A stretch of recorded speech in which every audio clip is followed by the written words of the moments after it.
Hello बच्चों, मेरा नाम है मोहित और आपका स्वागत है हमारे यूट्यूब चैनल हिस्ट्री चैंपियन में। तो जैसा कि आप जानते हो, आपका जो पेपर होता है इतिहास में, भारत का इतिहास, तो इससे संबंधित जितने भी महत्वपूर्ण प्रश्न होते हैं उनके सभी प्रश्नों का आपको मैं क्या करा रहा हूँ, सॉल्यूशन करा रहा हूँ। उसका अगला प्रश्न है, स्वदेशी आंदोलन की रूपरेखा और प्रभाव को बताइए। तो जो भारत में बंगाल के विभाजन के बाद में जो स्वदेशी आंदोलन देखने को मिलता है उसकी क्या स्वरूप होता है भाई, वो क्यों शुरू होता है और उसके क्या क्या भारतीय समाज पे प्रभाव देखने को मिलते हैं। तो इस पर आपको क्या करनी है, टिप्पणी करनी है। काफ़ी ज़्यादा महत्वपूर्ण प्रश्न होने वाला आपके सामने, तो इसको अपन अच्छे से करेंगे। साथ के साथ आपको क्या करना है, इस वीडियो को पूरा देखना है। वीडियो पूरा देखोगे तो चाहे प्रश्न निबंधात्मक रूप से, चाहे लघुतरात्मक रूप से, चाहे अति लघुतरात्मक रूप से, आप इस प्रश्न को जरूर से कर लोगे। साथ के साथ चैनल को आपको सब्सक्राइब नहीं किया तो सब्सक्राइब कर दो, वीडियो को लाइक नहीं किया तो लाइक कर दो और अपने दोस्तों को जरूर से शेयर कर देना आपको। तो शुरू करें।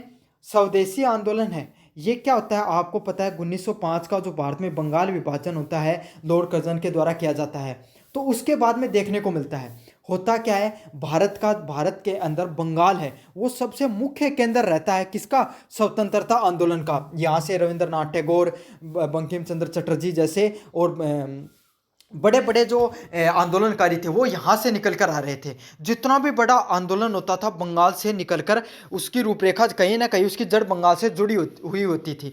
तो अब क्या लगने लग गया अंग्रेजों को कि हमें इस देश से निकाल फेंकने का बंगाल का मुख्य भाग रहेगा। तो इन्होंने क्या किया, इन्होंने 1857 की क्रांति के बाद में इन्होंने एक नीति अपनाई, फूट डालो और राज करो। उसमें क्या था, धार्मिक पक्ष से लोगों को तोड़ दो, इनकी प्रमुख नीति थी। तो इन्होंने क्या कर दिया, बंगाल का धार्मिक आधार पर दो भागों में विभाजन कर दिया, पूर्वी बंगाल और पश्चिमी बंगाल।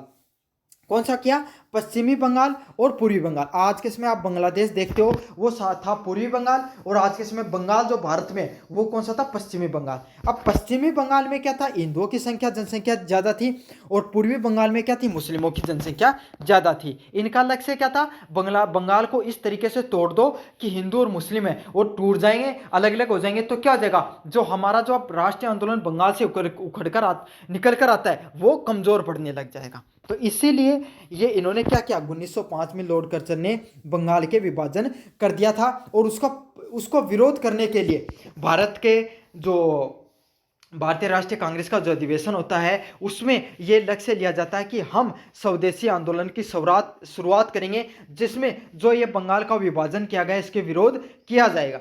और इस विरोध में क्या करेंगे, हम जो स्वदेशी चीज़ें हैं उनका बहिष्कार करना शुरू कर देंगे। तो ये थी आपकी मुख्य परिचय और रूपरेखा स्वदेशी आंदोलन की। अब अपन आगे बढ़ेंगे इसके। स्वदेशी आंदोलन की क्या रूपरेखा थी। पहला, बंगाल विभाजन का विरोध 1905। तो ब्रिटिश वायसराय लॉर्ड कर्जन द्वारा धार्मिक आधार पर विभाजन करने के विरोध में आंदोलन की शुरुआत होती है। तो कब शुरुआत होती है, 1905 में जो लॉर्ड कर्जन के द्वारा जो बंगाल का विभाजन किया गया उसी से जो आंदोलन है उसकी शुरुआत होती है। और किस आधार पर किया गया था, धार्मिक आधार पर यह विभाजन किया गया था। अगले वाला पॉइंट है स्वदेशी वस्तुओं का प्रयोग। तो भारतवासियों ने इस जो स्वदेशी आंदोलन में पहला लक्ष्य क्या रखा कि हम स्वदेशी वस्तुओं का ही प्रयोग करेंगे। मतलब अंग्रेजों ने क्या किया, अंग्रेज क्या करते हैं, अंग्रेजों के पास मशीनरी थी, भारत में कच्चा माल था, तो अंग्रेज कच्चा माल बाहर से उठाते, सस्ते में कर लगाकर भारतीय किसानों को परेशान करके शोषणकारी नीतियों के द्वारा इंग्लैंड में ले जाते, वहाँ पर मशीनों से सस्ता बनाते और भारत में ले जाकर बेच देते। क्यों, भारत का जनसंख्या ज़्यादा थी, वहाँ पर खरीदार कम थे, तो यहाँ पर बेच देते सस्ते में। अब क्या हुआ, भारतीय लोगों के पास उतनी उन्नत तकनीक नहीं थी। भारत में जो चीज़ 10 रुपये में बन रही थी, अंग्रेज उसको क्या करते थे, सारा काम कर करा के सस्ते में माल लेकर 8 रुपये में भारत में बेच रहे थे। तो अब क्या हुआ, भारतीय उद्योग धंधे धीरे धीरे बंद होना शुरू हो गए।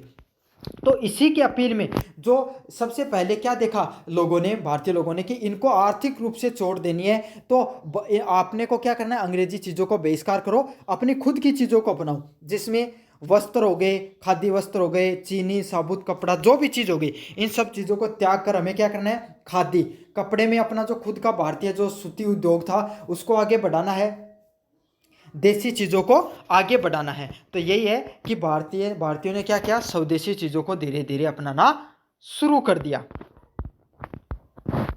अगले वाला पॉइंट है विदेशी वस्तुओं की होली। तो इन्होंने क्या किया, जो अंग्रेजों के खिलाफ, अंग्रेजों के विरोध दर्शाने के लिए जो अंग्रेजी वस्त्र होते थे उनको सबसे पहले इन्होंने त्यागना शुरू किया और विदेशी कपड़ों की क्या कर देते, उनको जलाना शुरू कर दिया, विदेशी कपड़ों की होली जलाना शुरू कर दी और खादी को अपनाना शुरू कर दिया। तो इससे दो फायदे हुए, एक तो अंग्रेजों को आर्थिक रूप से नुकसान हुआ, दूसरा हमारे उद्योग धंधे भी बढ़ने लग गए।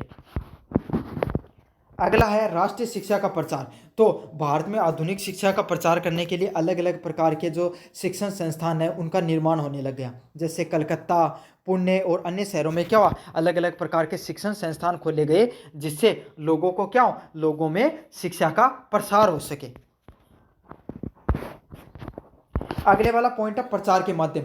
तो ये जो स्वदेशी आंदोलन था इसके लिए प्रचार के लिए अलग अलग प्रकार के माध्यम अपनाए गए, जैसे लेख लिखे गए, भाषण, नाटक, कविताएं और गीत और चित्रों के माध्यम से जनता को क्या किया गया, जनता को जागरूक करने का कार्य किया गया। तो ये अलग अलग तरीके अपनाए गए, जिसमें लेख लिखकर, भाषण देकर, नाटकों के द्वारा लोगों को जागरूक किया गया कि जो हमें अपने ये स्वदेशी आंदोलन है इसको क्या करना है, इसको आगे बढ़ाना, हमें राष्ट्रीय चेतना को आगे बढ़ाना है। समझ में आ गया। तो क्या होता है, लोग होते हैं ना वो क्षेत्रीय भाषा में, अब कोई इंसान कोई आपको पढ़ाने के लिए आए और वो आपको एकदम गहरी गहरी बड़ी बड़ी बातें करें तो आप नहीं समझ पाओगे। कोई इंसान आपकी भाषा में प्यार पूर्वक समझाए सरल सी भाषा में तो आप जल्दी से समझ पाओगे। तो यही है, जो लोग कम समझ पाते, जो लोग अनपढ़ थे, जो कम शिक्षित थे, उसमें उनको लेख के माध्यम से, नाटकों के माध्यम से, कविताओं के माध्यम से।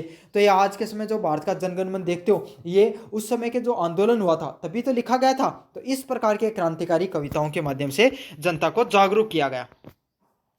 राजनीतिक भागीदारी। तो बाल गंगाधर तिलक, अरविंद घोष, विपिन चंद्र पाल और लाला लाजपत राय जैसे प्रमुख नेताओं ने क्या किया, भारत के जो स्वतंत्रता आंदोलन है इसको एक प्रखर रूप से, क्रांतिकारी रूप से आगे बढ़ाने का कार्य किया, ताकि ये जनता के हर क्षेत्र तक पहुंच जाए, जनता इसके प्रति पूर्ण रूप से जागरूक हो। अब क्या वही जो ये स्वदेशी आंदोलन देखने को मिलता है, इसके क्या क्या प्रभाव रहते हैं, इसके क्या क्या समाज पर इम्पैक्ट पड़ते हैं। तो पहले वाला पॉइंट है राष्ट्रीय भावना की जागरूकता, तो जागरण। तो लोगों के अंदर ये जो आंदोलन फैला, इससे क्या हुआ, हर व्यक्ति में राष्ट्रीय भावना है उसके फैलने लगी, हर व्यक्ति के पास राष्ट्रीय भावना का जागरण होने लग गया। तो लोगों में स्वाभिमान, आत्मनिर्भरता और राष्ट्रीय एकता की भावना प्रबल हुई। तो इससे क्या हुआ, लोगों में जो स्वाभिमान की भावना थी कि भाई हाँ, ये अंग्रेज हैं, ये विदेशी हैं और हम पर राज कर रहे हैं और हमारा विभाजन कर रहे हैं। तो लोगों ने क्या किया, अब लोगों में स्वदेशी भावना है कि भाई हम तो अपने लोगों के साथ रहेंगे, अपने लोगों की चीज़ें खरीदेंगे, इनकी चीज़ क्यों खरीदें। समझ आएगा। अब ठीक सोचो, थारो भाई कोई काम कर रहा है, दूसरा कोई और परिवार और कोई आदमी कोई काम कर रहा है, तो थे पहले किन काम करवाओगा, कोई काम करवाना तो थारा भाई क्यों करवाओगा, भाई चीज़ है। तो यही भावना फैली लोगों में कि भाई हमें तो कोई भी साथ देना है तो किसके देना, अपने लोगों का ही साथ देना, इन अंग्रेजों को बहिष्कार करो। अगले वाला पॉइंट है देसी उद्योगों का विकास। तो क्या हुआ, चरखा, खादी, कुटीर उद्योग है, इन सब मिलों को प्रोत्साहन मिला। तो उस समय क्या हो गया था, जो सूती वस्त्र था वो पूरी तरीके से भारत में ख़त्म हो चुका था। तो अब ये जो स्वदेशी आंदोलन मिला, तो इससे क्या एक नई उन लोगों में ऊर्जा फैली और जो हमारा जो ये सूती वस्त्र उद्योग था ये फिर से खड़ा होने लग गया। इससे लोगों को रोजगार मिला तो पैसे आए और पैसे आता है तो आपको पता है आर्थिक क्रांति लोगों में सामाजिक क्रांति फैलाने का कार्य करती है। अगले वाला पॉइंट है राष्ट्रीय चेतना का विकास। राष्ट्रीय चेतना का विकास क्या होता है, इस आंदोलन ने पहली बार लोगों को एकजुट किया, साथ के साथ लोगों में ये भावना फैली कि अंग्रेज है हमारे खिलाफ है, इनको हमें क्या करना, देश से उखाड़ कर फेंकना है। तो ये क्रांतिकारी आंदोलन और गहन राजनीतिक सक्रियता का प्रेरणा मिला। तो सबसे पहले लोग क्रांतिकारी विचार लोगों में फैले, लोगों में पहली बार राजनीतिक सक्रियता आई, लोग एक जगह इकट्ठा होकर अंग्रेजों का पहली बार सक्रिय रूप से विद्रोह किया इस आंदोलन के माध्यम से। अगले वाला पॉइंट है राष्ट्रीय शिक्षा की स्थापना। तो इससे क्या हुआ, एक तो मतलब राष्ट्रीयता तो फैली, क्रांतिकारी आंदोलन तो फैला ही फैला। इससे क्या हुआ, एक चीज़ और सही हो गई कि भारत में राष्ट्रीय शिक्षा मतलब शिक्षा है वो भी अब क्या हो गई और मजबूत होनी शुरू हुई, जिसमें बंगाल नेशनल कॉलेज जैसे जो संस्थान थे उनकी स्थापना हुई। और जब शिक्षा फैलती है तो समाज में क्या हो जाता है, समाज में स्वतंत्रता की नींव अपने आप ही रखी जाती है। तो यही हुआ, राष्ट्रीय शिक्षा के संस्थानों के माध्यम से स्थापना से समाज में जो शिक्षा फैली और शिक्षा फैली तो क्रांति अपना आप ही बढ़ती चली गई। अगले वाला पॉइंट है महिलाओं और युवाओं की भागीदारी।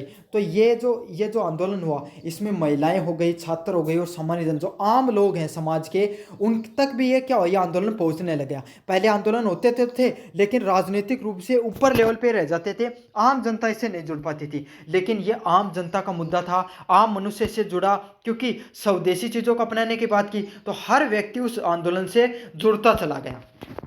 तो यही हुआ कि युवा और जो महिलाएं थे, जो अब तक सामाजिक रूप से क्या पिछड़े हुए थे, किस चीज़ में, आंदोलनों में, या फिर समाज भारत का जो क्रांतिकारी आंदोलन थे, अब उन लोगों का भी इन आंदोलन से क्या हो गया, जुड़ाव होना शुरू हुआ स्वदेशी आंदोलन से।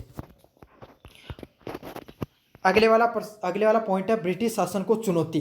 तो क्या हुआ, ये पहली बार जो आंदोलन था इसमें लोग एकजुट होकर, सबसे पहले इन्होंने, भारतीय लोगों ने क्या किया, अंग्रेजों का विद्रोह करना शुरू किया। तो सबसे पहले अंग्रेजों को यह महसूस हुआ कि भारतीय लोगों में अब पहले की तरह आप उनका क्या नहीं कर सकते, उनका शोषण नहीं कर सकते हो। अब वो लोग समझदार और जागरूक हो चुके हैं। अब आप उन पे इतनी जो शोषणकारी नीतियां हो गई, आप उनका हर तरीके से शोषण नहीं कर सकते हो। अब ये लोग एकजुट हो गए हैं और अब हमारे दिन है वो थोड़े ही रह गए हैं भारत के अंदर। अब हमारा शासन ज़्यादा दिन चलने वाला है नहीं। अब निष्कर्ष की बात करें, स्वदेशी आंदोलन ने भारतीय स्वतंत्रता आंदोलन को जन आंदोलन बना दिया। तो ये जो आपका स्वदेशी आंदोलन हुआ, इसने क्या किया, हर जनता तक ये जो आंदोलन है ये पहुंचा, और इसका क्या हुआ, इस स्वतंत्रता आंदोलन ने एक नई दिशा दी। यह केवल आर्थिक बहिष्कार ही नहीं था। तो ये जो आंदोलन है, इसमें केवल लोगों को एक आर्थिक बहिष्कार ही नहीं देखने को मिला, बल्कि सांस्कृतिक, राजनीतिक और सामाजिक चेतना का व्यापक आंदोलन बन गया।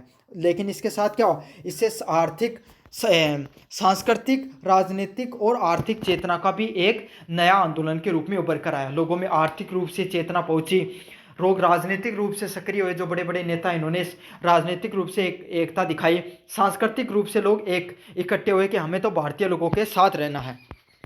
तो क्या हुआ, धीरे धीरे ये जो आंदोलन है ये व्यापक रूप से फैलने लग गया, और आगे जाकर यही आंदोलन असहयोग आंदोलन और भारत छोड़ो जैसे आंदोलन की रूपरेखा इसी आंदोलन से तय होती है, और इसी आंदोलन से भारत में एक नई दिशा तय होती है, क्रांतिकारी आंदोलन की, भारत की स्वतंत्रता आंदोलन की।